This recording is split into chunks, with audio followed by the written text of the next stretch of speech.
boa noite para todo mundo. Deixa eu só conferir aqui se nós estamos ao vivo já. Gente, vocês estão... Deixa eu ver aqui, abrir os comentários. Alguém pode me avisar se a gente já está ao vivo? Só para confirmar aqui. Deixa eu abrir aqui o nosso link, YouTube.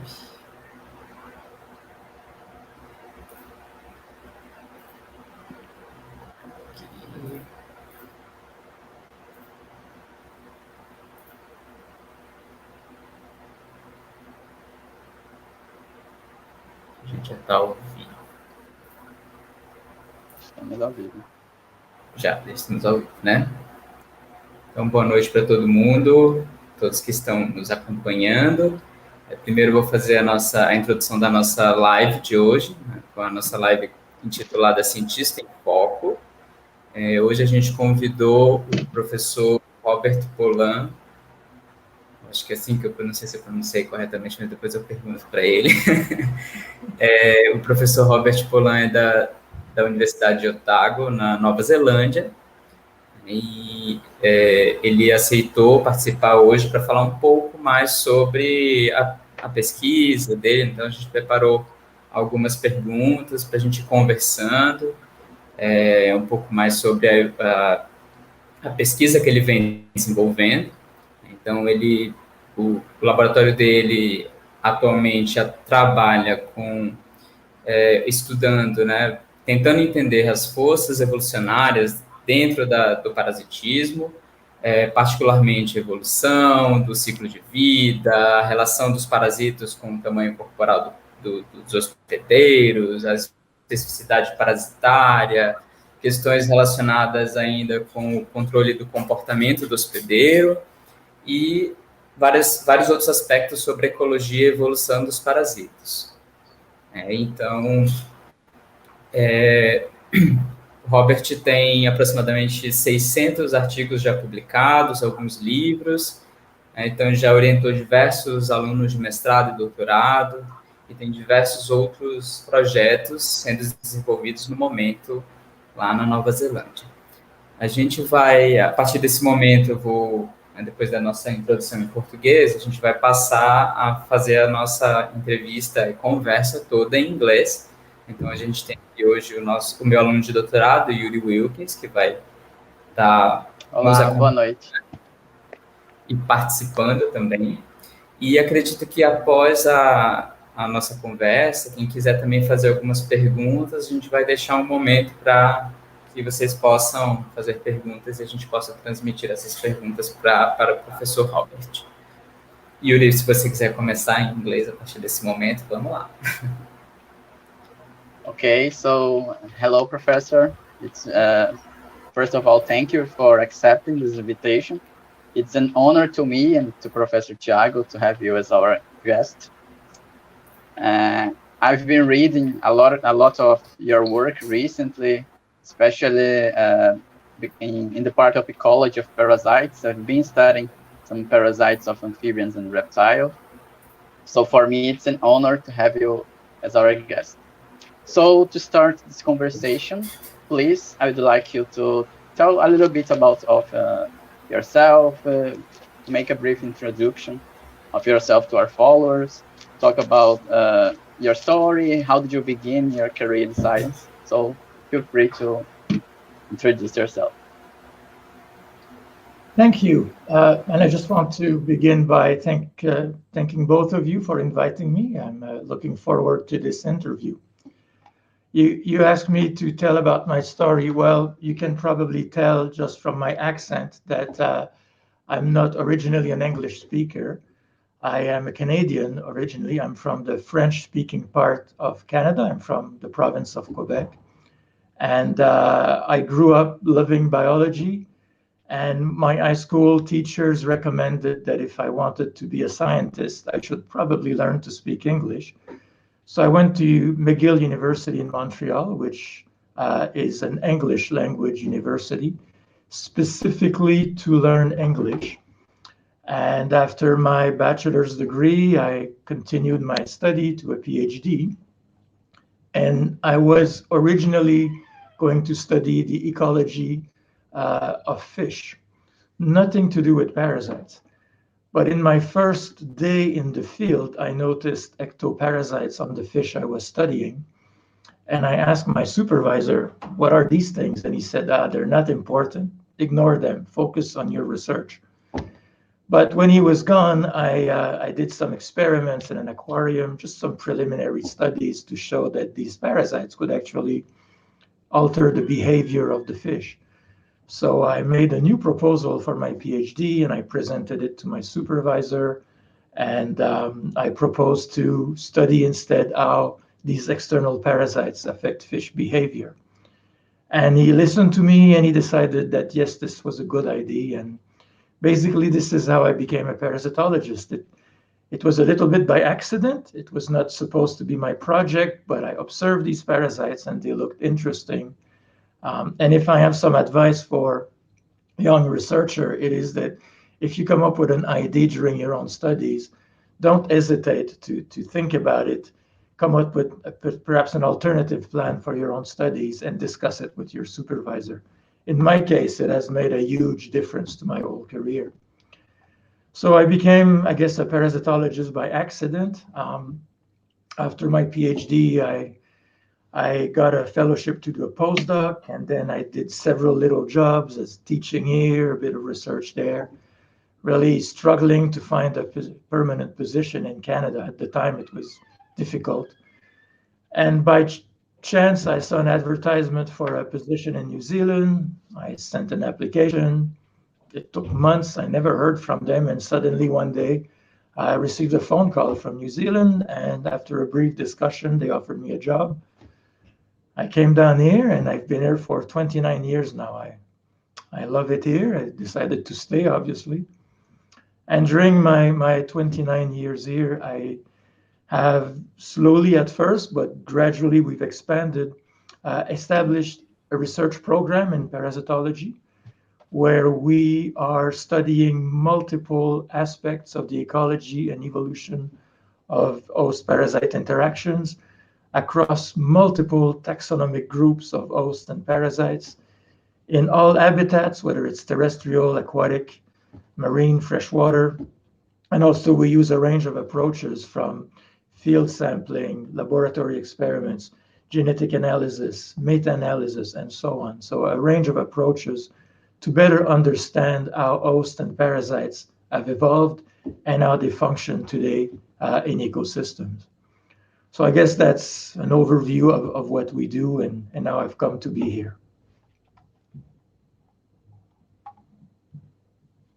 Well, thank you. It's really very interesting because I also started in zoology. I was studying reptiles and we found some parasites, some interesting stuff. And my supervisor made the contact with Professor Tiago, and now I'm studying parasitology too, similarly. Yeah, and I wanted to study with bacteria and viruses, and I ended up with parasites. After I met helminths, I just fell in love with them, and we started dissecting animals and trying to identify, and just looking them and say, yes, they are amazing. And now I did my PhD and everything, and I'm a professor working with parasites and trying to understand a little bit more about their evolution, their ecology.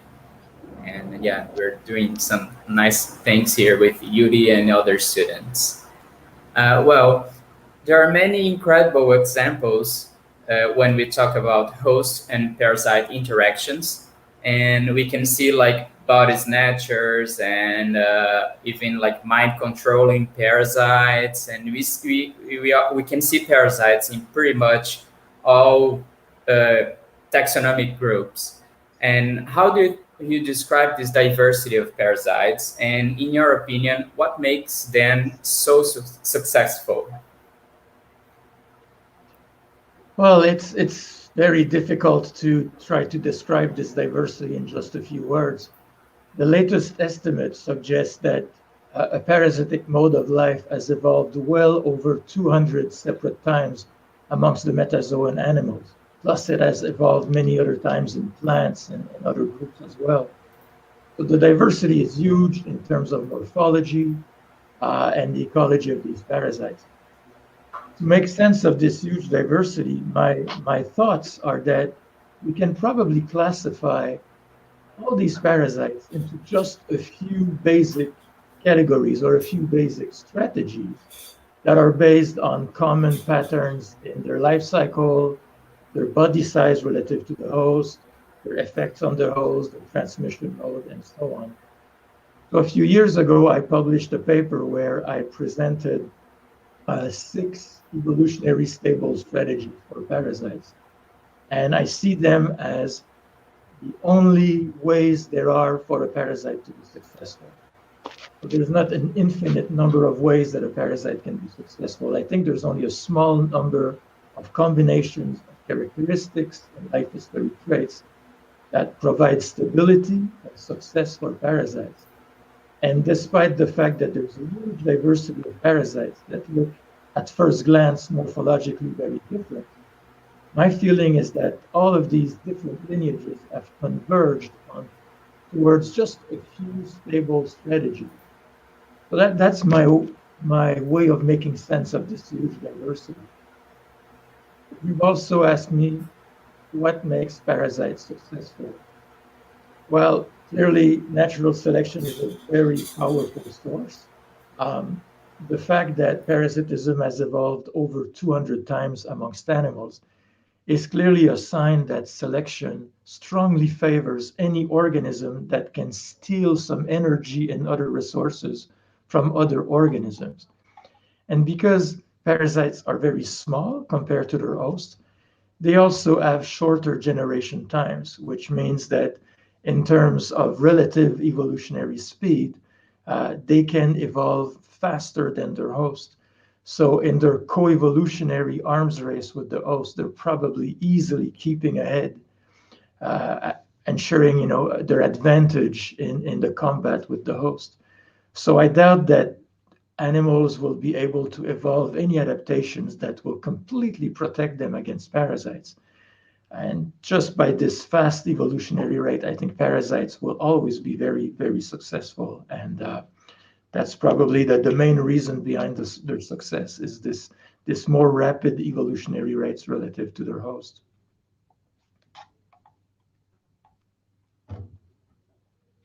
Well, it's very interesting to talk about the parasite diversity because, as the professor clearly said, it's a very successful strategy of life. When we talk only about nematodes, we have estimations that puts them in close to the insects in number of estimated species. So their diversity is really incredible. And this could be even greater when we talk about other groups, trematodes, cestodes, etc. So it's important to talk about their relation with their hosts, especially because parasites can shape the evolution of their hosts. So the next question is exactly about this, how parasites shape the evolution of their hosts and affect their ecology. Okay. Well, if we focus on the evolution of the host first, obviously any organism that has adaptations that allow it to have a greater fitness than other organisms will be favored by selection. So any adaptations that increase fitness will spread and be favored by natural selection. But what causes these reductions in fitness that lead to adaptations? Well, every free living species of animals have parasites. And these parasites cause fitness reductions that are sometimes very small, but sometimes very large as well. So clearly, there is huge pressure on animals to evolve some sort of adaptations against parasites, some anti-parasite defenses for example. And this may also involve some fundamental properties of animals. The immune system, for instance, it is very simple in invertebrates, It is much more complex in vertebrates, especially in birds and mammals. Clearly, this is a universal adaptation. We find evidence of some immune defenses in all organisms, and that is uh, a clear indication that parasites have played a role in the evolution of their hosts, in all host species, not just a few. Another good example comes from the work of the late evolutionary biologist Bill Hamilton, who did a lot of work, both theoretical and some comparative work, to show that sexual reproduction is probably maintained in many populations of animals because it allows the offspring to have greater genetic variation. And the main advantage of this genetic variation is to provide some protection to these offspring against the fast evolving parasites, especially things like viruses and bacteria that evolve very fast, but also other parasites like arthropods and helminths. So again, sexual reproduction is a fundamental property of all animals. And until 30 years ago, no one thought it had anything to do with parasites. But in the last 30 years, it's become clear that the coevolution between parasites and hosts may have driven this very fundamental adaptation of animals. And the same is true with plants. So there are many examples like this that show that in many ways, sometimes very subtle ways, sometimes very obvious ways, parasites have shaped the evolutionary trajectories of their hosts. Your second question concerned the ecological impacts of parasites on their hosts. This is something that has traditionally been more difficult to demonstrate. It is logistically very difficult to do an experiment, especially a natural experiment under natural conditions, where you manipulate the abundance of a parasite under natural conditions to measure the impacts on host population dynamics or on community structure, for instance. So there's only been a few studies like this. But what these studies show is that parasites might be very small, but they have a very measurable impact on animal populations, on communities, and on ecosystems. And I think that one of the biggest challenge for ecologists was to accept that something really small can have a very big impact. And I keep telling ecologists that parasites, despite their very small body size, they have an impact on ecology that is disproportional to their size. They're very small, but their impact can be very big. And these days, when we see what a little virus like SARS-CoV-2 is doing to the world, it should become easier for people to accept that very small things can have huge impacts. So hopefully ecologists will become even more aware of the impacts of parasites in in coming years. I hope that addresses your question. Yeah, of course. Yeah, it was an amazing example about how parasites can affect ecology. And I mean, people are living the impacts of COVID and SARS-CoV nowadays, and will be living in this for many years, maybe.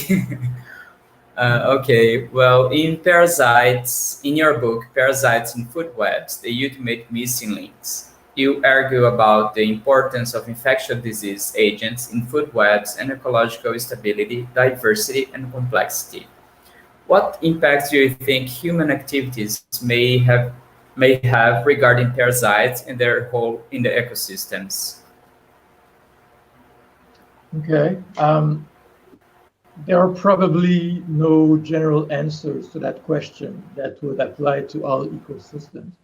The short answer is that there will probably be an impact in many cases, but the direction of the change, the magnitude of the change, is something that is probably specific to each system or each taxonomic group. For instance, it's clear that the abundance of the parasite or their transmission success can be either increased or decreased depending on the particular human impact on a particular ecosystem. So the resulting impacts at the community or ecosystem level will be quite difficult to predict, because in a community, it could be that an environmental change, whether it's deforestation through increased agriculture, or whether it's climate change, it's likely to benefit some parasites so that their abundance, transmission success will go up. It's likely to have negative impacts on other parasites so that their abundance will go down. So from the community level, some hosts might benefit, other hosts might not benefit. So it's quite difficult without actual data to predict what will be the net change. I think the only prediction we can make is kind of a vague prediction that there is no doubt that environmental change will lead to some changes in parasite transmission and abundance and effects on the host. But the exact changes, that will vary from one system to the next. So yeah, that's about the best I can do to answer that question. It's a tough one. And that's probably the goal of ecology, is to predict how a system will react to change in the future, in 10 years or 50 years. But we can do this in some cases for particular host species with parasite species. But if we put them in a food web or community context and try to predict what will happen to the entire system, that is a lot more difficult to predict, because each connection probably has an idiosyncratic or a very specific way in which it will respond to environmental change. That's how it is. Tough to predict. It's true, and we are always trying to predict stuff. But I know that is a very difficult question, but we would like to know your opinion about this, and thank you very much. Okay, about the next question. Again, I've been reading some of your papers that you have publishing during your career, and you have been extensively demonstrating the interactions not only among parasites and their hosts, but among parasites and their environment as well. We know that environmental factors may have effects on parasite communities. So I would like to ask you, how many factors regarding not only the hosts, but the environment also may influence the dynamics of parasites population? Well, I guess my answer to this question is a little bit similar to my answer to the previous one, which is that it's difficult to make a general global answer. There's no universal answer to that question. It depends very much on particular systems. To give you an example, in my lab in the last 20 years or so, we've been studying a lot the impact of climatic variables like temperature, or in the case of marine systems, the impact of salinity and ocean acidification on the transmission and the success and the impact of marine trematode parasites. And what we found is that the effects of temperature, salinity, acidification are often species specific. Some trematodes will be hugely affected by these changes, and others will be almost not affected at all. So that means that there is no doubt that the changes we're talking about, these environmental changes, can have huge impacts on the population dynamics of parasites or their hosts, but these impacts can vary a lot, and it's not possible to make a global prediction. The same is true for changes in host populations, for instance. We know that population density is very important for the transmission success of many parasites. So if host population density increases or decreases because of overexploitation, for instance, this will have huge impact on some parasites. But for other parasites, the impact might not be so big. So again, it's one of these questions where the answer really is it depends. And it depends on the taxonomic groups and the particular ecosystem and so on. But I just want to re-emphasize that there will be impacts of any changes in the environment, whether it's through vegetation removal, climatic change, and so on, or just pollution and related changes to water quality and so on. These will impact host-parasite interactions. It's just very difficult to predict from a more global level what these changes will be. It really depends on the particular system. Yeah, I think it's very interesting because there are hundreds of examples of parasites adapted to their hosts and to the environment that they are located. When we talk about the mind-controlling parasites that people always like to talk about, there are different examples. They act in different trophic levels. They have different strategies to maintain their cycle. So I think it's very difficult really to give general examples. Yeah. Thank you. Yeah.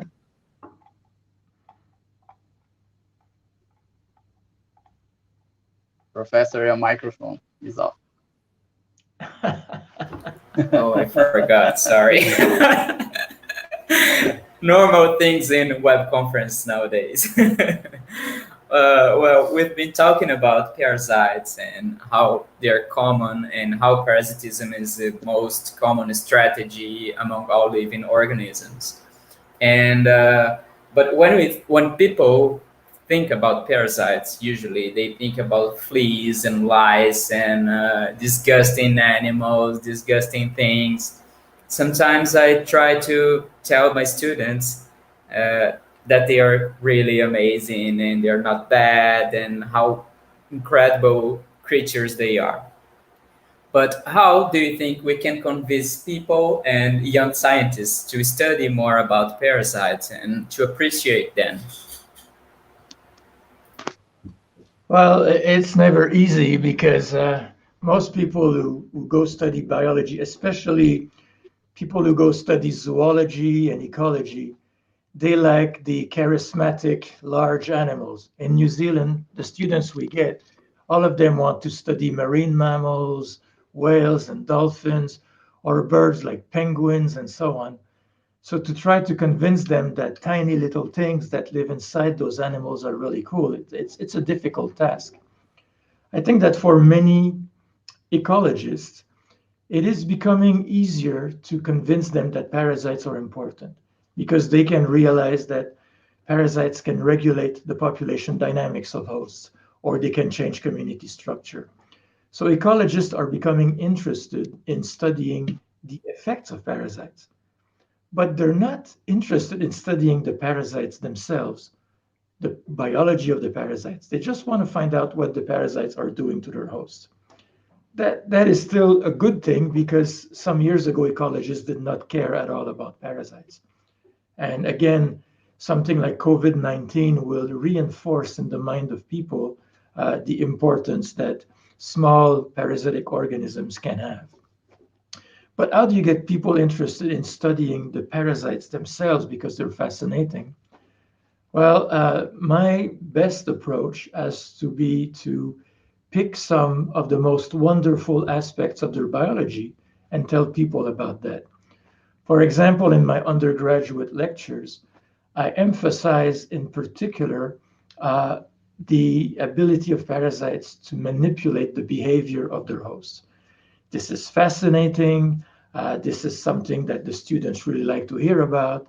And it's the first time that they hear that these little worms or little ugly, disgusting organisms can actually do something wonderful. So I tell them about this, I show them videos, and this is normally my best way to capture the interest of students, but also the interest of people at large. If I'm at a party and I'm drinking a glass of wine and talking to a lawyer and a builder and and they ask me what I do, and if I mention parasites, I always talk about the mind control and the manipulation of behavior, and that gets them interested.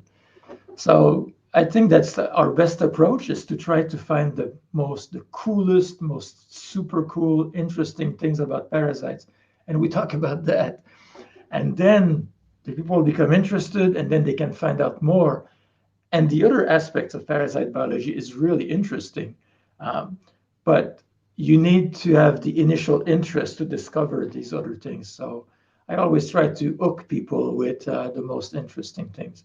And this works because you can see that in many science fiction, horror stories, and movies, there's a lot of these stories that involve organisms that take control of the mind of their host and make them do something like become a zombie or something. And to show students that parasites can do this has been, to me anyway, the best way I've had of convincing people that parasites are super fascinating. Professor Tiago always likes to put examples of mind controlling parasites in his lectures.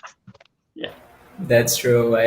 That's also my approach. Sometimes I try to show how they control behavior and the changes they can do, the small things can do in hosts, and that's also the same thing that I do.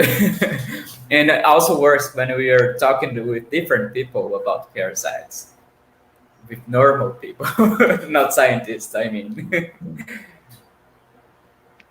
Yes, and there is a decreasing number of taxonomists in general, and especially for parasitology. So I think I always talk that this is a very interesting field. Before you go to applied sciences, first you have to describe this species, to know this species, and after that you can do everything you want to do. There's been a lot of students, especially from pharmacology, biotechnology, trying to find the cure for cancer using parasites, but sometimes they don't have the patience to know their parasites, study their biology, and so on. And this is related to the next question. Scientists historically neglected parasites. Only the last decades they have been studied more seriously. They're important because their importance to ecosystems. There's been recent works in the last decades that have been taking them more seriously, especially because the bridges between fields like ecology and evolution have been constructed during this time, and it has been showing excellent results. However, many questions are yet to be solved. So the question is, how far did we go in the parasitology from when you started in science until now? I think we've gone quite a long way. Let me give you an example. When I was a student, the textbook I used of ecology was a textbook, it was just called Ecology. It was written by a Canadian called Charles Krebs, I think, but there was no mention of parasites in that textbook. An entire very big book of undergraduate ecology did not at all mention parasites or parasitism.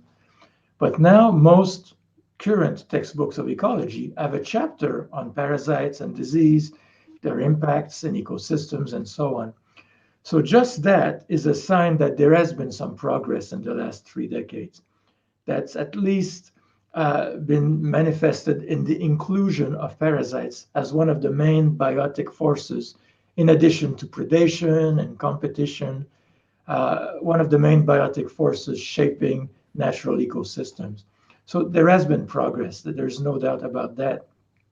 And the field of parasite ecology and evolution has also gone through some important changes. For instance, we have had the first demonstrations in the field that parasites can control or regulate animal populations, for instance. The application of molecular tools to the study of parasites has also clarified a range of issues about their dispersal, their specificity. You talked before about taxonomy and describing species. Well, this used to be done strictly on morphology, and sometimes many many specimens that looked similar morphologically were put together as a single species. But the inclusion of molecular tools in recent years has allowed us to say that sometimes there are cryptic species in there. So in terms of the inclusion of these new tools, some advances at the theoretical or empirical level, the field has progressed a lot. And you talked about bridges. Well, like I said, ecologists have certainly incorporated the importance of parasites in their view of the world as reflected in textbooks. But there's still a lot to do if we're going to bridge these disciplines a bit more. If you look, for instance, at the papers that have been published in journals of ecology or journals of evolutionary biology in the past 30 years, and you look at the proportion that concern parasites versus the proportion that deal with other biotic interactions like predation, for instance, you can see that parasitism is still the minority. It's still seen as an interaction that is not studied as often as other interaction. And yet, it's possible that almost half of the species alive on the planet are parasites. So it should be the most common and important interaction. But the proportion of studies about parasites in ecology journals does not reflect that. Things have improved. If you look at ecology journals from the 1980s, 1990s, there's very little parasitology in there. So there's more and more, but it's still struggling as a minority component in ecology. So there's more progress to be done. But certainly in my career, I have seen the integration of parasite research with ecology and evolution. I have seen that happening. And in fact, one of the goals in my career has been to convince people who study behavior and ecology and evolution that parasites are super important. And often when I go to a conference, instead of talking about specific results, I often sound like a salesperson, someone, a marketing specialist who's just talking about parasites as being important. And I think that there's been several people who've done that in the last 20 years, and it has helped to bridge this gap. So things have definitely improved in the last few decades, but there's still some work to do to have parasites sit on the same level in the minds of ecologists as other organisms and other biotic interactions. Well, I give the example of my graduation. We have a lot of ecology in my graduation, but we studied no ecology of parasites. The part that we have about parasites was about human parasites and only this. And we live in the Amazon, we have a great biodiversity, and we have a small number of people working with ecology of parasites here in Amazon. In Brazil, we have a lot of groups studying parasites, like the group of Professor Carla Campion. Here in our lab, we're trying to start a line of ecology also with a student of Professor Tiago, Evelyn. But we still need more people working with ecology here in Amazon, I think. Mm-hmm. Yeah, it's. I think the same is true everywhere. In New Zealand, there's a few research groups working on veterinary parasitology because there's a lot of sheep and cattle, dairy, dairy cattle in New Zealand. So there's a lot of parasitology for these veterinary animals. But in terms of ecological parasitology, my group is the only one in the entire country. And there's a person working in my group. She's only part-time. She's the only parasite taxonomist in the entire country. And the only reason she has a job, the only reason she has a job is that I have succeeded in obtaining some money to give her a part-time salary for many, many years. So if I did not have that money, she would not have a job, and there would be no parasite taxonomy and systematics in New Zealand. And yet we have lots of undescribed species. So yeah, it's tough, but it's the same everywhere, I guess. Yeah. Talking about these gaps that we have in studying parasites, we have a question here from Carla Campião, and she's asking, what are the major gaps in the study of parasites, ecology, and evolution, in your opinion? Okay, that's well, that's a big question, and there are certainly many gaps. Uh, a better characterization of biodiversity would really help. If you look at the vertebrates, there's still a few species of amphibians discovered once in a while, fish quite a lot, but still we're probably very close to having identified all of the birds and the mammals and the reptiles and amphibians in the world. If you look at parasites, we're not even close to the end. So there is a taxonomic impediment affecting parasitological research from an ecological and evolutionary point of view. You have to understand the biological units that you're dealing with before you can study their ecology. So that's the first big impediment, and there's a huge gap there that we need to fill. And of course, there are very few jobs for taxonomists, especially parasite taxonomists around the world. So this is not going to improve very quickly. There's a, in my view, and this is perhaps my personal view, and I am, as an editor, I'm often critical of this. I think that we discussed a few minutes ago whether those bridges between ecology and parasitology. I often feel, based on the parasitological research that I read from various manuscripts, that parasitologists are also guilty of not incorporating ecological ideas and evolutionary ideas in their research. They do so, but they often take those ideas from other papers on parasites instead of following what's going on in general ecology and evolutionary biology. Parasites are often ideal models to test hypotheses about evolution or ecology. But if parasitologists who work with parasites are not aware of those hypotheses, then they will not be using them on their organisms.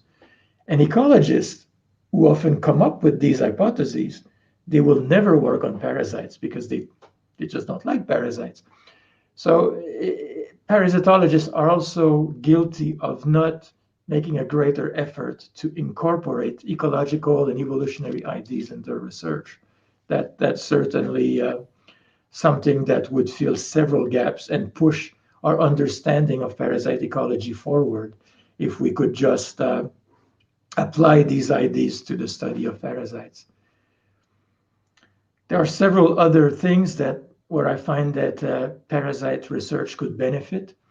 It often seems to be lagging behind research on other organisms, maybe not from a medical point of view, but from the ecological perspective. For instance, the adoption of molecular tools in the research on parasite ecology and evolution has always happened a few years after those same tools were applied to birds and fish and mammals. And we've done an analysis of that using literature data, which showed that the introduction of all the major steps in the research on organisms in general, whether it's Sanger sequencing, the use of microsatellites, and so on, these things have always exploded in the study of birds or fish or mammals or insects. And it's only a few years later that they're finally applied to parasites. So I think that that's another gap in our preventing us from making great advances in understanding parasite ecology and evolution, is that we're not always very quick to adopt the latest technology and apply it to our research. It might be because of funding limitations, and certainly that's a big issue. People who work on, at least in my country, on whales and dolphins, they get a lot more money than people who work on elements. So it's a lot easier for them to apply the very expensive new technologies.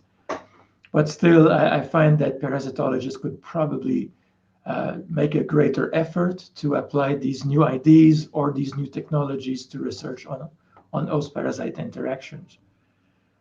I mean, I could probably come up with other gaps, but that big taxonomic impediment, the lack of integration or the lack of two-way integration between parasitology and ecology, and the rapid adoption of new methods are certainly things I see that could be improved in the coming future. There are things that are really opening up new avenues, however. For instance, the creation of large global data sets. There are data sets available on a range of host-parasite interactions. There's a global mammalian parasite database, for instance, that is being used to test a range of questions about parasite ecology, biogeography, and so on. So the construction of these large databases will open the door to a range of large-scale questions and will probably improve our understanding of parasite biodiversity and biogeography. The MALAVI database is another one for avian malaria, really useful database. So that's an interesting development. But again, we're probably well behind general ecology in terms of our use of big data, these large data sets. So anyway, I'll stop here. I'm just rambling now, but there are certainly many gaps, but in some ways we are making progress. Very interesting. Yes, I also agree with you that the taxonomic impediment is huge among parasites. And before we start to talk about other things, we have a few questions here, and one of the people that are watching us asked, he said, the scientific community is well aware now that co-speciation or sympatric co-speciation is the exception rather than the rule, and in diversification by host switching is more frequent. What do you think about the Stockholm paradigm? Okay, to be honest, I'm not entirely familiar with the details of the Stockholm paradigm. I've read about it, and I just don't feel qualified to comment on it. I do agree that sympatric speciation is the exception. There are some examples of parasites that may have done that, but host switching appears to be much more common in terms of leading to diversification. But I'm sorry, I cannot comment on the Stockholm paradigm. I've read about it a little bit, but I have not formed an opinion that would make much sense. Sorry. Okay, no problem. And still talking about parasites, another question. In your opinion, what are the ecological and evolutionary implications of host switching on parasites? Okay, well, evolutionary speaking, there must be some pre-adaptation in the parasite to allow it to survive and exploit another host species. But there will be also new pressures to adapt to slight differences. So, from this perspective, there will be the need for new adaptations. It will expand, obviously, or potentially expand the geographical range of the parasite by exploiting an additional host species. It should reduce the probability of extinction, for instance, because it has now a broader niche, more resources on which it depends. So it's less likely to go extinct. That's also, I guess, an ecological consequence. From a more ecological perspective, it may improve or not improve, but lead to greater spatial range and greater abundance of the parasite. But again, these things vary from one case to the next. It's possible that in some cases, host switching will not have much ecological impact on the parasite itself because it might become more abundant in the new host and less in the other one. Host switching must also be prompted by some environmental context issues as well. So it could be that host switching may be associated with a decrease in the abundance of the original host. So from the parasite perspective, it's just a switch without really being an increase in the number of hosts that it can exploit. I don't know. This is a very big question, so I would have to give it some thought. But there's obviously a range of ecological and evolutionary impacts. Good. There are one more question about, do you, in your opinion, or do you know any parasites attributes that make them more vulnerable to climatic changes? Hmm. Well, limited genetic variation would certainly be a problem because it would reduce the scope for selection to act on this parasite population and allow it to cope with change. Um, it has been argued that parasites that are found at higher latitudes, because we have at higher latitudes a greater difference between the seasons, these are often parasites with a greater tolerance of environmental conditions, whether it's precipitation or temperature. So these parasites might cope a little bit better when the climate change. They won't go extinct, for instance. Whereas parasites that occupy geographical areas with a very limited annual variation might perhaps be less equipped to deal with changes in their climatic conditions.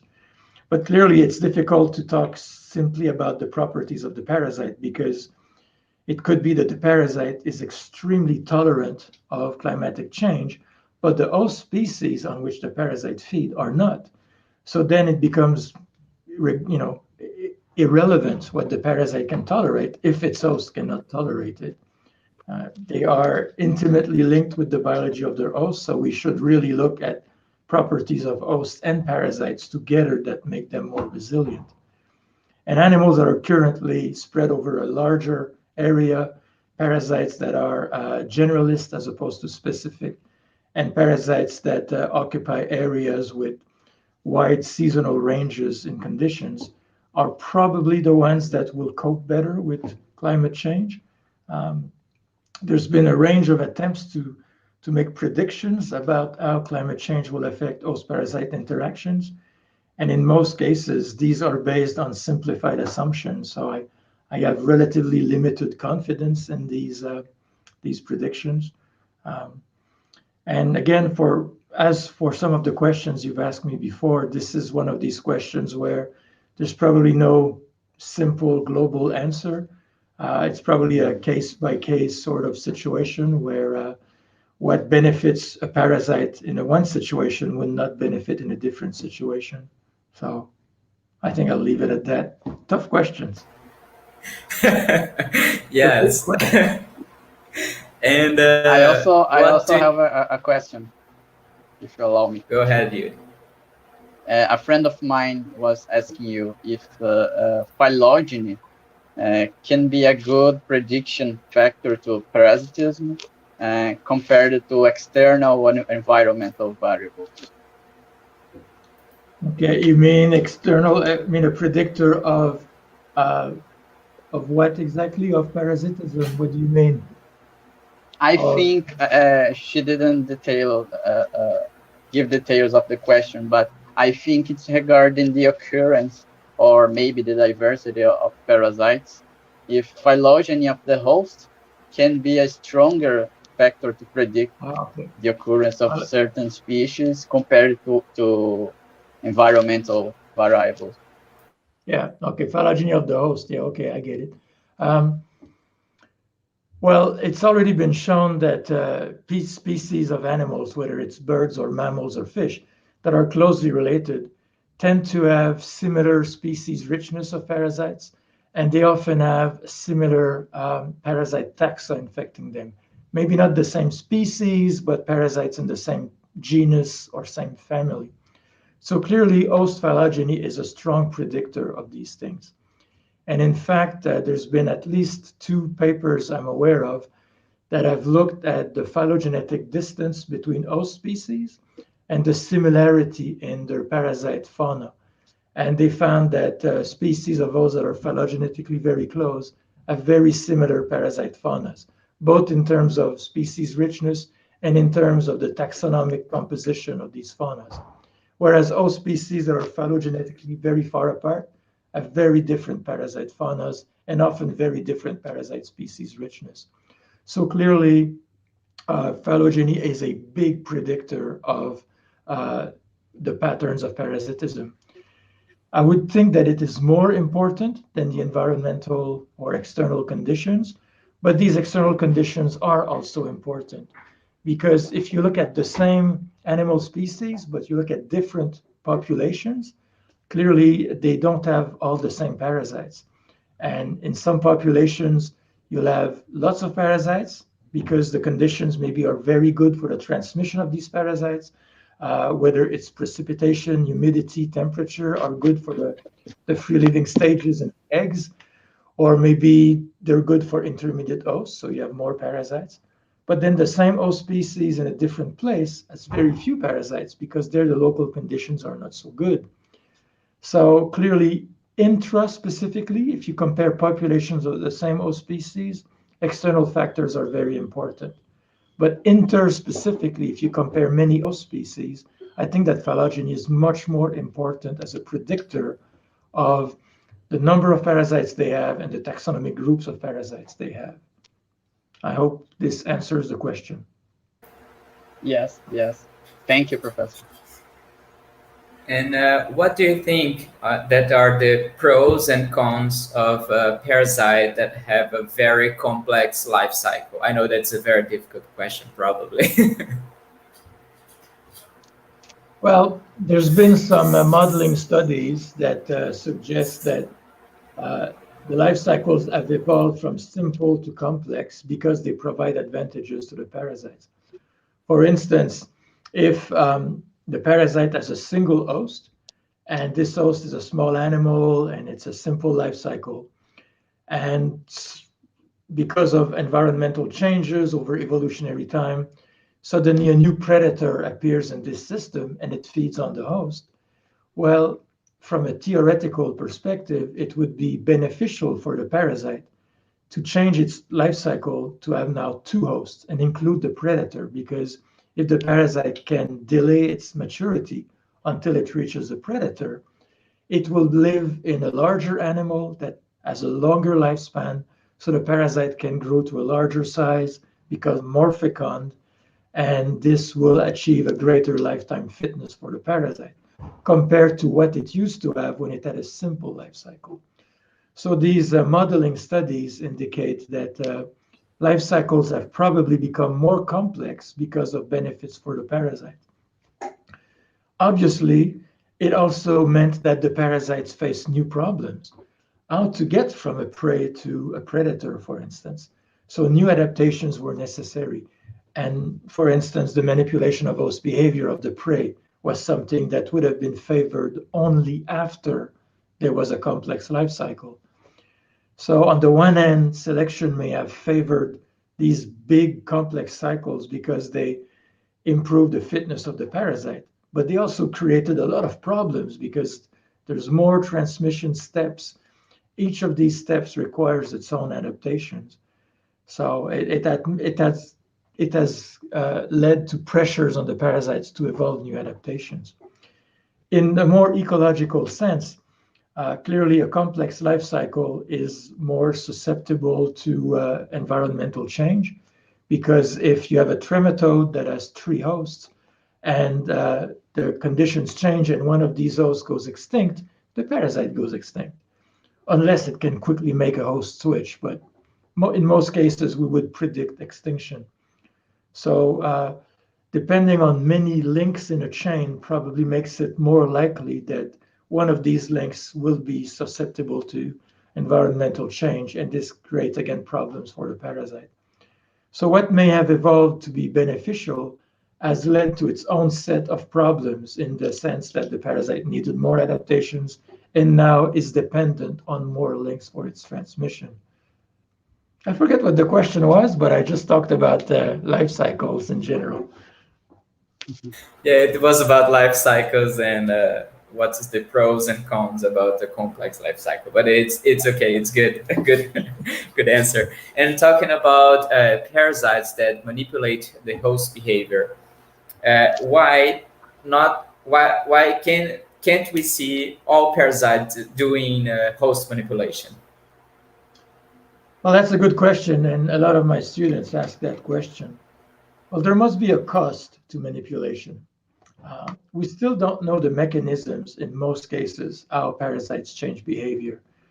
There must be some genetic, genetic basis for the change that may require productions of certain chemicals or some other ways to cause the host to change its behavior.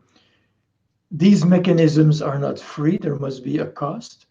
So perhaps that is one reason why some parasites don't use that strategy. Also, in other cases, the transmission rate might be very good without any manipulation. Maybe the rates of predation by the definitive host on the intermediate host are very high already. So the parasite does not need to do anything. And there are alternative ways of doing this. Some parasites can have juvenile stages in an intermediate host that will live a very long time. So they can just wait. They can be patient. That's another strategy. If predation does not happen often, you can just wait for it. Manipulation just increases the rate, but another approach is just to wait for it to happen. So there are different ways of achieving transmission. And like I said, sometimes the transmission rate might be high enough that you don't need it. Plus the cost, I mentioned the cost as well, might be another constraint preventing some parasites from doing this. There could also be resistance from the host. It could be that some parasite lineages have evolved an ability to manipulate the host, but as a response, an anti or a counter adaptation, the host may have found a way to block the manipulation. And over time, what we have is a situation where we do not see it simply because the host is blocking it. So there's a range of reasons why we don't see it. Clearly, in some groups, like acanthocephalans, for instance, it looks like most of the species that have been studied are capable of manipulating their arthropod intermediate host. So it appears that it is an ancestral ability that has been inherited by all species that are now alive. We have not tested it in all species, but practically everywhere, every time we look, it looks like there's a change in the color or the behavior of the intermediate host. So in this case, it's possible that the parasite has found a way of doing this that is not too costly, the host cannot resist, and it must always be beneficial because it has been maintained in all these groups. But in other groups of elements, we only see this in some species, and it must be because the conditions were right in those species. It was not costly to do it, it was very beneficial, there was no other way to do it, the host cannot resist, and so on. So there's probably a range of factors that explain why we only see it in some parasites. Very good. Thank you very much. And I know at least, that you are the editor of the Journal of Helmintology. You still working as an editor, yes? Okay. And recently, many scientists are discussing about the open science question, which includes data transparency and better peer reviewing, open access papers and books, and a better way to share ideas. And how far did we come when you talk about the internet and what we have nowadays to make science more open, especially when you talk about neglected disease and pandemics and all this stuff that are happening in the world? Yeah. Well, I mean, I have lived through the transformation because I began my career before the internet. So I've seen how the internet has changed things. Today, we often criticize it because it is a source for the dissemination of false information or misleading information. But in the context of science publishing, it has made a huge difference for the rapid sharing of ideas and findings. It has made science, I guess, more accessible to everyone, everywhere. But there is still work to do. You mentioned open access, for instance. Well, as an author, I think it's a great idea, but I don't like paying for it. obviously. When I get a grant, they cut me so much that I do not have spare money to pay for open access. My university will not pay for open access. So although it is a great idea, it is not accessible to me at the moment because the financial costs are just too big. Once in a while, we publish a paper open access, but it's because I managed to find a little bit of money to pay for it. So it's a great idea, but the researchers basically have to pay for it. And I find that this system is not really working at the moment. So the whole publication system, where most of the publishers are there to make money, is quite difficult for researchers to exploit in terms of this open access scenario. For the papers that are open access, it's fantastic for everyone to have access to them, but it's just getting them to open access.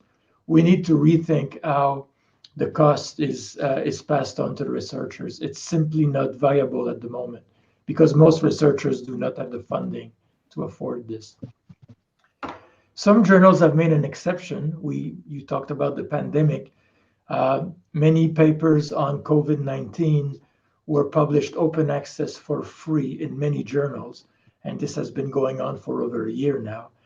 This is a very unusual situation.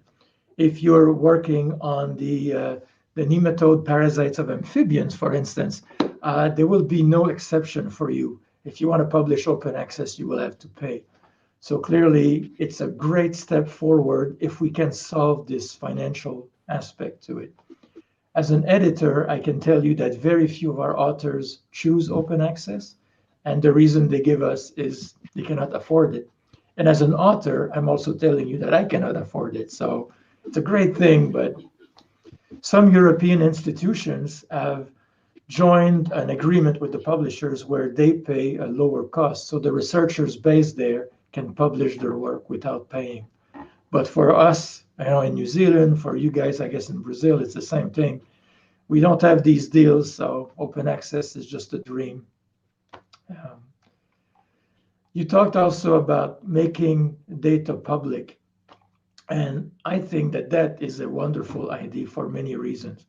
First of all, it ensures transparency and the possibility of replication of every study. It's also a fair thing to do. Most research around the world is funded by the public. They pay their taxes, goes to the government, the money goes back to the researchers. So because it's funded by the public, the research results should be public. So I think it's okay, it's fine, it's a great idea to share the data. It's something that has become the norm for journals of ecology and evolution. If you submit a paper there, you have to upload your data set to a repository like Dryad or some other public repository. Most parasitology journals do not ask for this at the moment, but this will change. And I think that although some researchers will not like to share their data because they might think, oh, in 2 years, I want to reuse the same data. I don't want to make it available to everyone. It's true. But I think it's a responsibility we have as scientists to show our results, the raw data, when we publish a paper. And this will be happening for parasitology journals in the near future. I know that Cambridge Press, which publishes Parasitology and Journal of Immunology, are talking about it. Elsevier, which publishes International Journal for Parasitology, is also about to make that a requirement. So soon data sharing will become the norm. That is free. There's no cost to the researchers. So that's something where we cannot say that cost is an issue in this case. And I think that's an important step forward for just the transparency of science.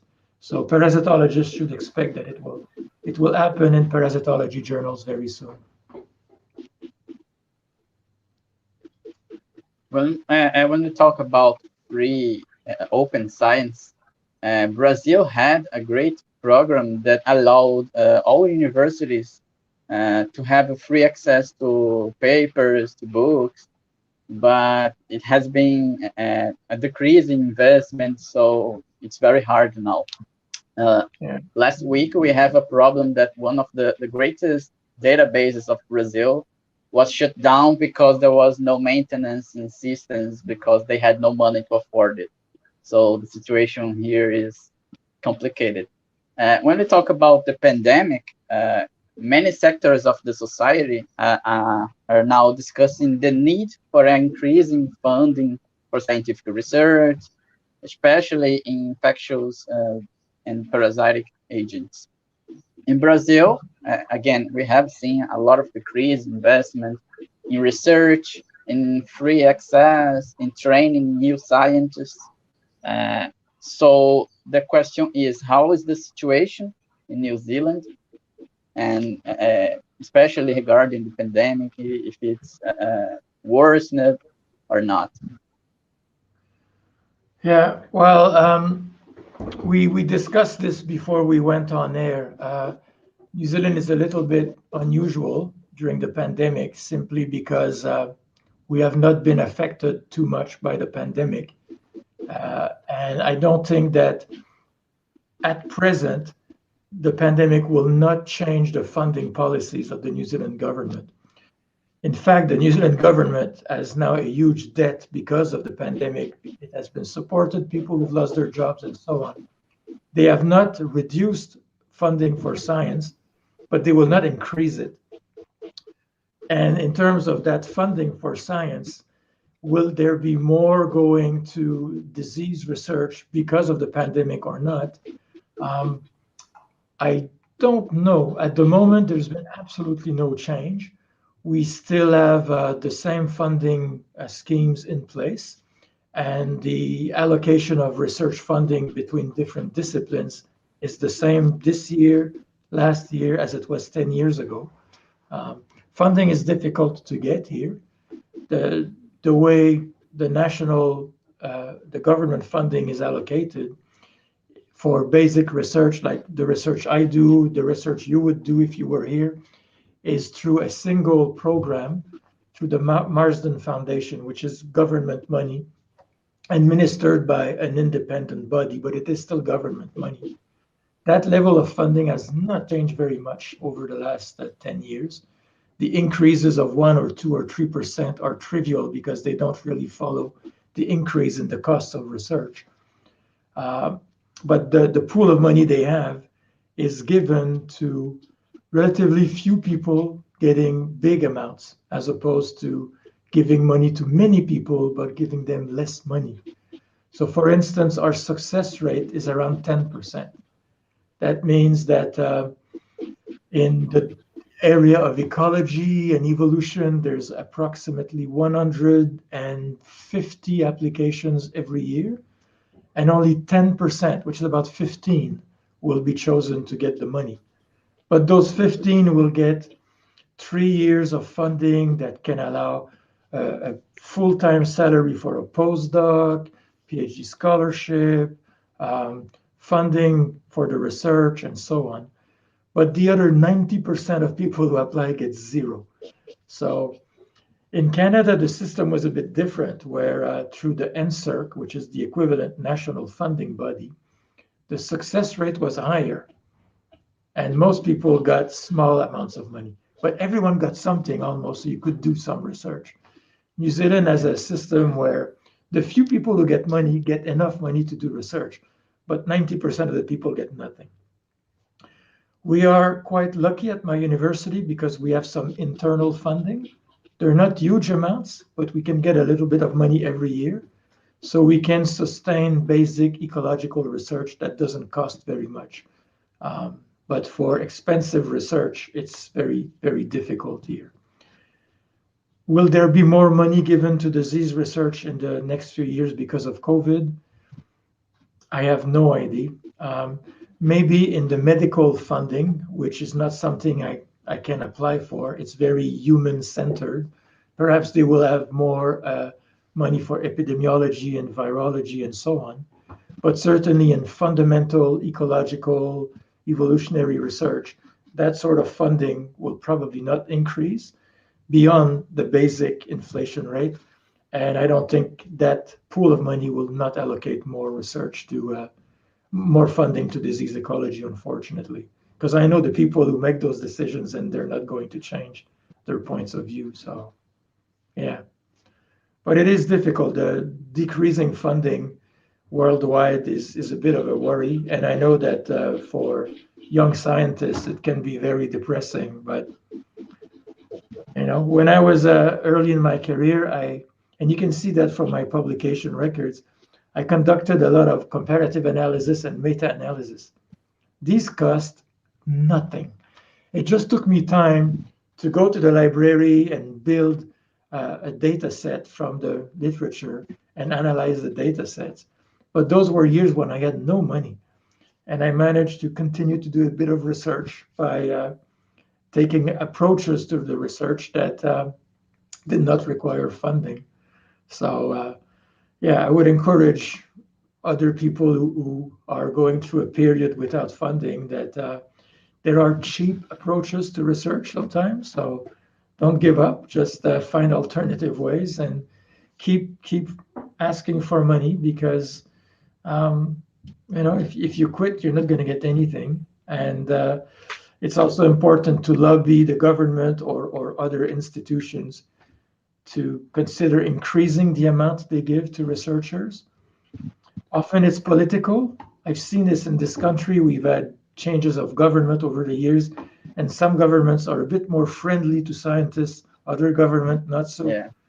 And I'm sure that it's the same in your country. I'm sure that the present government is probably not the most friendly to science, but these things don't last forever, There are elections once in a while. And so, yeah, tough situation, but it can change.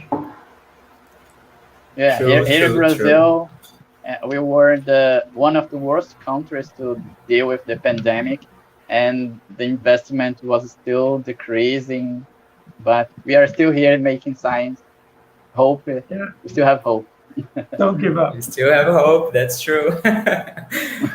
We have one more question I forgot that I can put the question on the screen. I will try now. Can you see the question?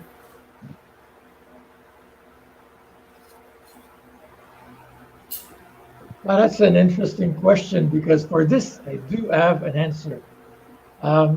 We have published about 2 months ago a big meta-analysis of co-phylogenetic studies across all sorts of symbiotic associations, including parasitism and mutualism. And what we found is we did not really look at how common the patterns were, but how strong the co-phylogenetic patterns were. And what we found is that generally between host and mutualist, you have stronger co-phylogenetic patterns than between parasites and their hosts. And this appears to be in large part because for many systems with mutualist, there is vertical transmission of the mutualist. And this makes it much more likely that there will be co-speciation, and much less likely that there will be host switching if you have vertical transmission as opposed to horizontal transmission or other modes of transmission. So you can find that paper on my lab website. It's been published in Ecology Letters just a couple of months ago. We looked at hundreds of studies that use the standard software to compare phylogenies of hosts and symbionts, softwares like TreeMap, for instance, or Parafit. And we use the data from all those hundreds of studies. And like I said, generally we found that when mutualists are involved, the co-phylogenetic patterns are stronger than when we have parasites involved as the symbionts. So this is not an opinion. This is based on empirical data.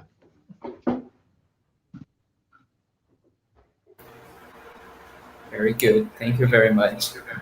We have one more question. I actually did not understand very well, but I try to explain. Maybe I think I understand, but it's not well written. Maybe because usually in Brazil we struggle with when we are trying to submit papers, and as you are editor, maybe you can ask this. Oh, you can answer this. And We usually struggle with paper rejection because people or editors say that our research is too regional or it's not interesting. And how do you think that we can make our science more worldwide or well seen to the world? Yeah, I fully understand the question. And as an editor, I'm probably the person who has often said these things to the authors, and I'm sorry about that. Yeah, you have to understand, for instance, the Journal of Elementology is not one of the top journals, but still, every year, the publishers tell me, this is your page budget. In the old days, it made sense because we actually printed the journal, and there's a cost to printing the journal. So they kept each issue about the same size, and we had 4 or 6 issues per year. So we had a maximum number of pages. Now we're totally online, but still the publishers insist that we should keep a page budget. It's a virtual page budget, but the reasons are that it forces us to publish a small number of papers only, as we had in the past when we were printing the journal. And therefore, we have to be very selective. And as an editor, I do have to keep in mind that I have to reject almost 50%, actually, sometimes in some periods of the year, more than 50% of the papers, simply because we can only publish so many. And it's a lot simpler for me, and it saves time for everyone if I reject them myself. And I often mention things like, this study is probably of regional or local importance. And I don't mean that in a negative way. I just mean that because our journal is read around the world, we are trying to publish papers that will interest people in not just in Brazil, but in Alaska, in Sweden, in Italy, in Japan, in South Africa. And if it's a study of the parasites of a particular fish in one lake in Brazil, this is not likely to interest people in Sweden or in Russia. So the best way to make the study of the fish parasites from one lake in Brazil suitable for an international journal is to use these data not just to describe that community, but to test ideas or hypotheses that would be relevant to anyone. In this case, the fish in its lake in Brazil is just a model animal, just like a laboratory rat or a Drosophila. It's not important where it is. It's the ideas that matter. So if the study will say, well, we test this novel idea that blah, blah, blah, blah, blah, using the parasites of this fish, that's fine. But if it is, here we describe this, the fauna of the community of parasites in this fish, we have new host records, new geographical records, and we test for basic index of dominance or just basic descriptive parameters of that particular community. Well, these are the sort of papers that I probably would reject as an editor simply because we can only publish a fraction, and that particular paper, in my view, would not interest people in Sweden or Russia or Japan. So basically, it is what you make with the data. If it's a descriptive local study, it will always be difficult to publish in international journals. You have to start your study with an idea about a particular hypothesis or objective that you want to use the data with that will interest everyone. That will be the best way to publish, not to get rejected with the comment that this would be better for a regional journal. I know it's a tough one. I write that sometimes, but It was excellent. It was excellent answer. I'm teaching the scientific methodology for my students, also in scientific writing, and it's one of the things that I'm trying to teach them that we need to think in what we are going to research. And the extrapolations that we do with our data will be very important in the time that when we try to publish this. So we need to do like think out of the box with our data and do the right questions and try to test the right hypothesis to publish good papers. It was very good to listen this from you. Very nice. And I think, I don't know, Yuri, you have one more question? No? We're No, almost finishing our interview, and to kind of go into the end, we would like to know what perspectives do you have for the future of parasitology, and what would you like to say to young scientists who might be envisioning the career in parasitology? Okay. Well, the future of parasitology, I don't know whether the pandemic will change the people's opinions of parasites and diseases, but I think that parasitology has a future that is just as bright and promising as any other branch of biology. It is up to us to make it super exciting. So certainly, I think there is a bright future. I would rather talk to young scientists. You mentioned them, and perhaps some of them are worrying about the future. Will I get a job and so on? If you're interested in parasitology, I think you should just pursue your true interest and what you find really exciting. Don't start thinking, oh, maybe in physiology I will get a job, because if you go do something you're not excited about, you won't be happy. Obviously, to have some success in parasitology, you need to put certain things to your advantage. We often say that you need to publish to be successful. So clearly, getting a few publications, especially in good journals, will help for your success. But there are ways of ensuring that success beyond just publishing. I was talking just before about the way you write the papers and thinking of new hypotheses and not just local descriptive studies. Think of the big picture and the big hypothesis. Well, one obvious way to come up with these ideas is to read broadly. It's difficult these days because there are so many publications. When I was a student, there were fewer journals. Many of the journals that we talk about today did not exist when I was a student. So it was very easy for me to go to the library. There was no PDF when I was a student, so we had to walk to the library, open the journals, but there were very few. So I could basically read all the ecology, evolution, behavior, parasitology journals because there were not many. But that was my way of keeping track of the big picture. What is going on in ecological evolutionary science, not just in parasitology.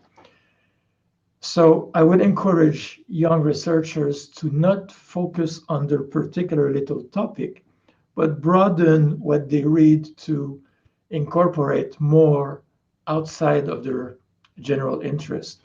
That will help form your ideas. And when you're writing a paper, for instance, it will really help to get that big picture in mind. Also, we have to think of what are the tools you need as a young scientist to be successful in parasitology.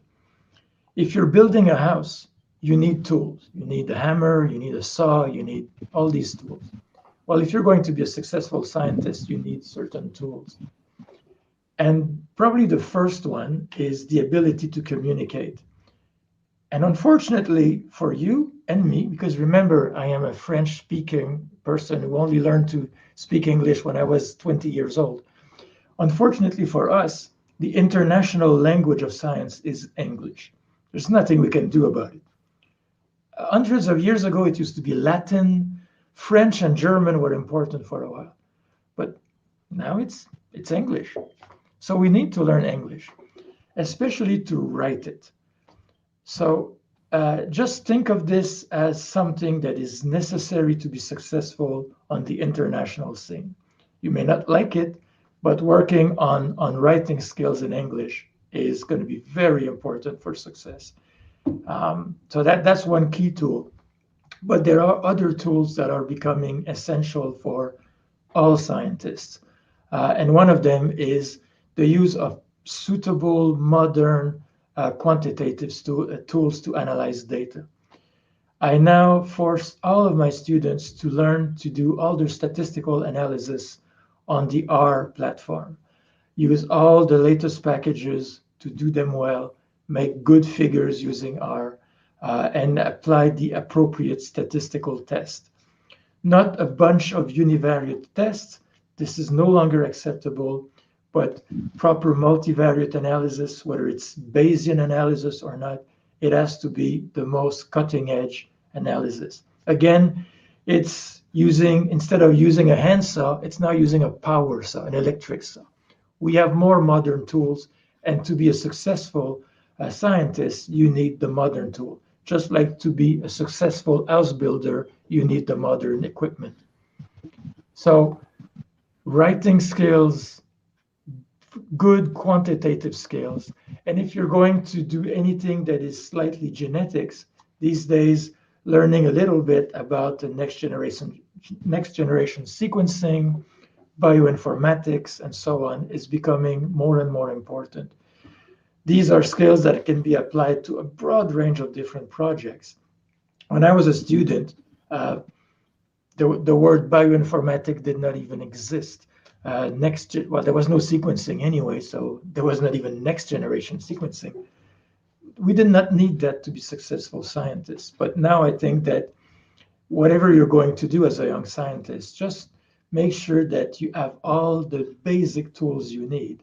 And then it doesn't matter what project you do, you'll have all the tools you need to complete it successfully. So I guess a combination of enthusiasm and passion for the subject and making an effort to get those basic skills will perhaps not guarantee success. We live in a world where funding makes success difficult to guarantee, but at least it would put young researchers on the right path to have a good chance to be successful. And there will be hard periods. Between my postdoc and getting a job in New Zealand, I had 3 years where I had short-term contracts, sometimes periods with no salary, just looking for a job or funding or a fellowship. And it was hard. And I think that it's not easier now. It will be hard as well. But if you're really passionate about this, and if you have the right skills and you persist, you'll find success, and I'm sure you'll find happiness as well. Being a scientist can bring a lot of frustrations, but it can also bring a lot of happiness. I would not get up in the morning with a smile on my face to go to work if I were a lawyer, but I'm a scientist, so I'm very happy to come to work and talk science. And so, don't give up the dream, and make sure you get all the necessary skills to make that dream possible. Very good advice. Thank you very Thanks, much. Professor. It was very encouraging. Before we finish, we still have one more question. I will put on the screen again.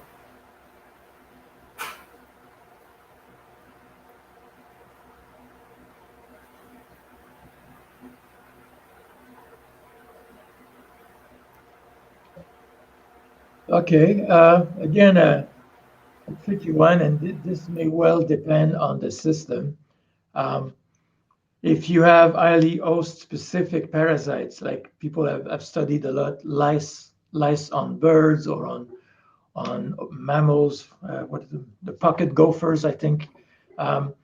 These are very specific, host-specific parasites that have very limited opportunity for host switching because they're transmitted by contact, and individuals tend to only contact members of their species. Clearly, for parasites like that, the main way of diversification would probably be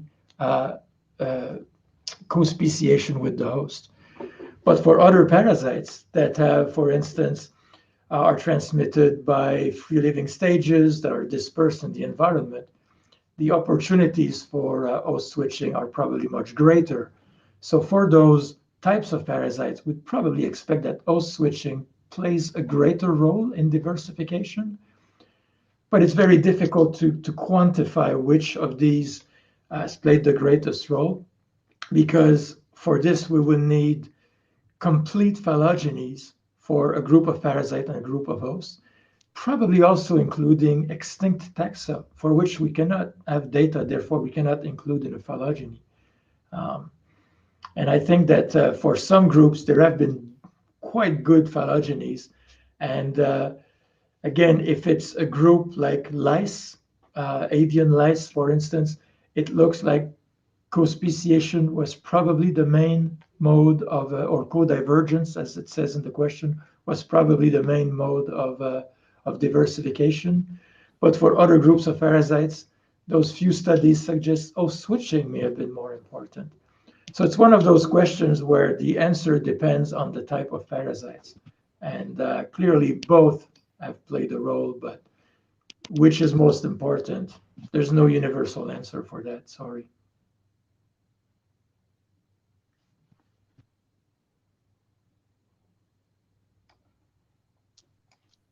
Okay, I think we're done of questions. Oh, my friends before were asking if you are accepting people to study in New Zealand as internship when COVID is gone, of course. Actually, yes, I will be, because I've always had a group with between 12 and 16, 17 people, and most of them would be from other countries. So I do have one Brazilian PhD student in my lab right now. Oh, nice. And because most of my students are from other countries, because of COVID and because New Zealand has closed its borders, these people are finishing, but I cannot take new international students. So I only get a few New Zealand students. So my group is becoming smaller. And when the pandemic is over and New Zealand opens its borders again, it could be 2022. Definitely, I will have spaces for new students. I may have some preferences for the type of project so that it fits with our current projects, but I would be happy to speak to new applicants as long as it's for a start, not before 2022. Good to know. I'm thinking and go to New Zealand to study more about parasites ecology and do a postdoc with you. Who knows? Yeah, who knows? And talking about projects, do you have?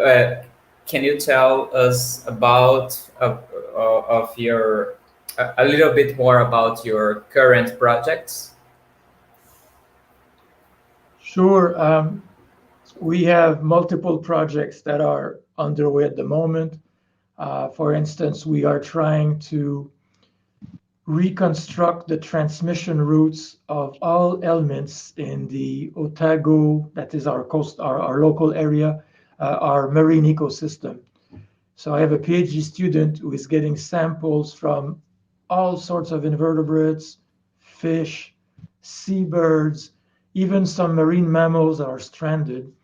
And we're using gene sequences to match adult elements with the larval stages to reconstruct the life cycles, which are all unknown in our ecosystem, figure out what are the transmission routes, and also look at this from a food web perspective, reconstruct the food web and map the transmission routes of the parasites on top of the food web. So we have this big project going on at the moment. I also have more high-tech projects that are happening. One of them is to study the mechanisms by which parasites change the behavior of their hosts. And we're looking at gene expression in the brains of insects that are forced to jump in water by their parasites. And the parasites are either nematomorpha, which are big worms, or myrmitid nematodes, which are also big worms. These must come out of the insect and water. So I have a collaboration with a colleague in a different department. We have a postdoc and a PhD student who are looking at whether the genes that are expressed in the brains of the insect are changing suddenly towards the end when the insect is jumping in the water, to see whether the parasite is changing gene expression. So this requires transcriptomics and genomic approaches that we're applying to a couple of different model systems. I also have another big project on the microbiomes of parasites.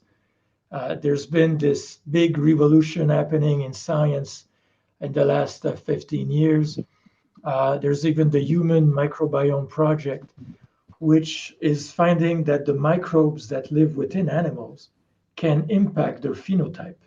For instance, in humans, the microbes that we have when we're young determine whether we will become obese or not, whether we will be healthy or not, and so on.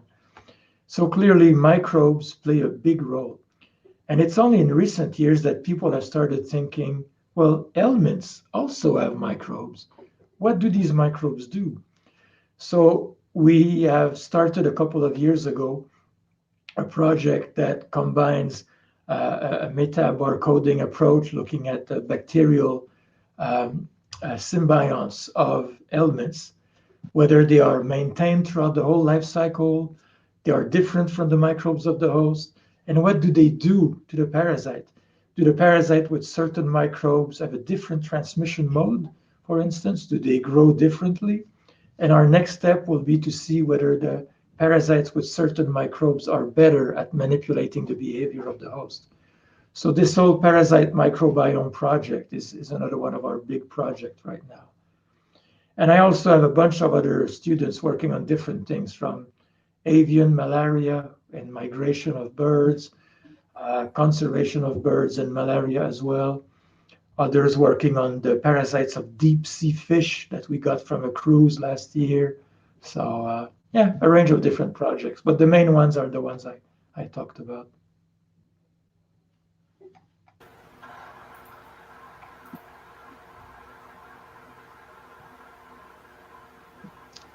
Okay, I think it was very inspiring, very encouraging, and of course very helpful. I learned a lot of different things related to parasites.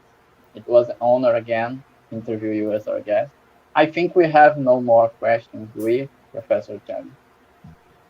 Yeah, I think we don't have additional questions. So we would like to thank you very much for your time, for accepting our invitation, and we hope to meet again. Or in now, I think now the pandemic was not so good, but we learned how to deal with these technologies and this stuff to do good things like these interviews that will be almost impossible to do if we're not about internet and all this kind of stuff.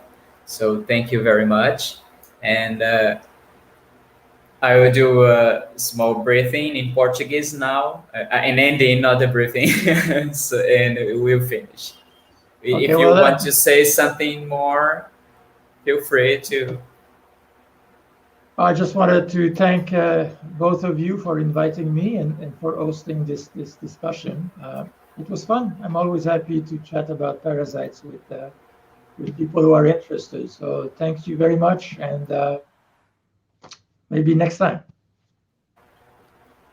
Então, pronto, minha gente. Muito obrigado a todos que estiveram aqui. Agradeço, né, o professor Robert que esteve aqui com a gente. Agradeço o Yuri também por ter me ajudado, estar aqui sempre me apoiando nesses momentos. Né, e eu agradeço ao PPG Bahia pela oportunidade de estar aqui também entrevistando o professor Robert, e a toda a equipe que está por detrás também desses eventos que a gente tem feito, dessas palestras que a gente tem organizado, né? Então, os meninos lá que trabalham comigo junto com a publicação do Instagram, a Rossella, o Pedro, a Flávia, o Jefferson e diversos outros alunos, todos alunos, né, que estão aqui, e o professor Eduardo também, que estão aqui sempre nos apoiando e dando esse suporte, né? Então, sigam a gente nas redes sociais, né? Então, a gente está no Facebook, a gente está no Instagram, a gente tem também o Baipcast, né, que é o podcast do Baip, Inclusive, a gente entrevistou o Dan Brooks no episódio 6, para quem perguntou sobre o paradigma de Estocolmo. Então, tá lá no Spotify, tá no Google Cast, não sei se é Google Cast, não. Tem várias plataformas de podcast. Então, vocês podem também procurar por lá qualquer coisa. Ou quem me conhecer e tiver meu telefone, pode me pedir também que eu encaminho o link sem problemas. Tá bom? Então, a gente finaliza por aqui e até a próxima.